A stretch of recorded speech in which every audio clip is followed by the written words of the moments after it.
Dan legislasi DPR menyetujui RUU Perubahan Undang-Undang Kementerian Negara menjadi RUU Usul Inisiatif DPR. Persetujuan RUU Perubahan Undang-Undang Negara menjadi inisiatif DPR diambil setelah pleno mendengarkan pandangan fraksi-fraksi.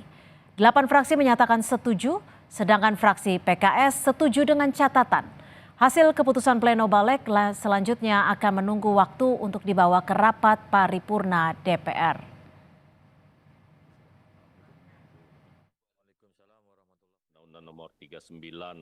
Revisi Undang-Undang Kementerian Negara yang tengah digodok di DPR menuai sorotan. Ketua Badan Legislasi DPR Supratman Andi Aktas menyebut revisi Undang-Undang Kementerian Negara yang berbarengan dengan isu penambahan Kementerian Pemerintahan Prabowo Gibran hanya kebetulan belaka.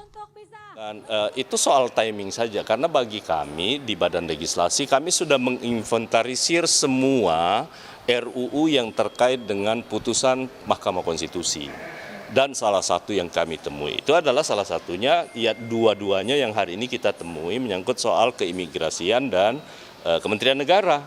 Ya kan, kalau soal kebetulan bahwa ada isu yang terkait dengan perubahan nomenklatur dan jumlah kementerian, itu hanya soal kebetulan saja.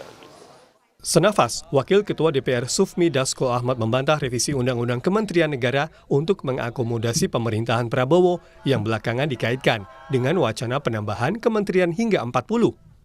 Sebenarnya begini, kalau ada revisi Undang-Undang Kementerian bukan untuk mengakomodasi jumlah menteri dalam jumlah tertentu, tetapi kemudian mungkin untuk mengakomodasi kepentingan, kebutuhan nomenklatur dan juga bagaimana mengoptimalkan, memaksimalkan kerja-kerja kabinet di masa depan.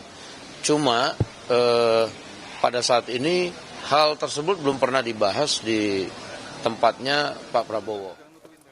Selain alasan penyesuaian perkembangan zaman, Ketua Komisi 2 DPR yang juga Wakil Ketua Umum Partai Golkar Ahmad Doli Kurnia tak memungkiri revisi Undang-Undang Kementerian Negara juga untuk kepentingan akomodasi politik, meski sudah masuk prolegnas sejak tahun 2019. Yang namanya akomodasi politik itu kan saya kira nggak bisa dihindari juga. Ya. Nah, oleh karena itu berdasarkan dua hal yang tadi, nah momentum, kita punya momentum sekarang, punya momentum untuk melakukan revisi Undang-Undang Kementerian.